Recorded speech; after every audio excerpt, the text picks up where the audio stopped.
Integration by parts. अब यहाँ पे तुमको यूज करना है u इंटू वी रूल। क्या यूज करना है? uv। तो इंटीग्रेशन uv रूल, तुम्हारे पास डेरिवेटिव में भी uv था, इंटीग्रेशन में भी uv है, ठीक है। तो फॉर्मूला इसका ध्यान दे लो, क्या है? u integration v dx minus integration under bracket d by dx of u integration v dx और d।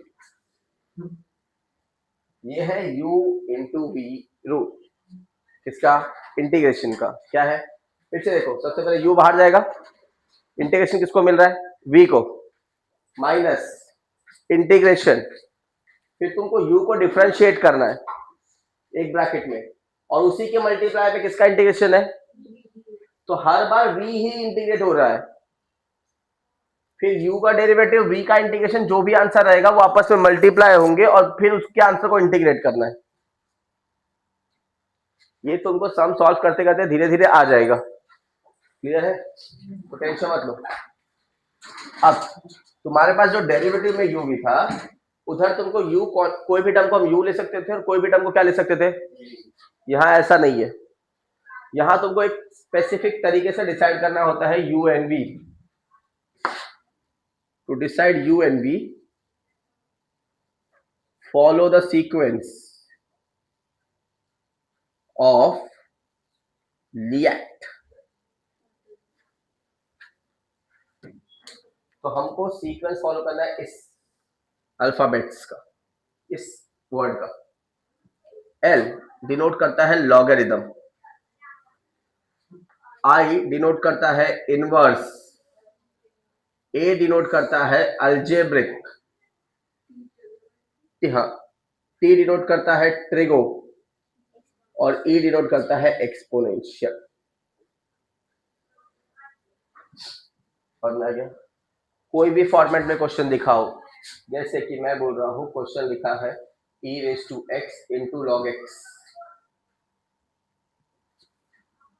अब मेरे लिए ex पहले है, log x बाद में है, तो ex u होना चाहिए, log x v होना चाहिए। डेरिवेटिव के फॉर्मेट में चलता है ये। तुम ex को u ले लो, log x को u ले लो, कोई फर्क पड़ता। लेकिन जब तुम इंटीग्रेशन में आते हो तो तुमको इस स्पेसिफिक तरीके से चलना है। सबसे पहले क्या दिया है? लॉग। तो अगर क्वेश्चन में लॉग है तो हमेशा लॉग वाला टर्म तुम्हारे लिए क्या होगा? अब वो कहीं भी दिया हो, लॉग वाला टर्म हमेशा होगा, उसके बाद तुम दूसरा टर्म ढूंढोगे। अब अगर लॉग नहीं है सीक्वेंस में तो मैं इनवर्स ढूंढूंगा, इनवर्स ट्रिग्नोमेट्री, ठीक है। इनवर्स मतलब इनवर्स ट्रिगो।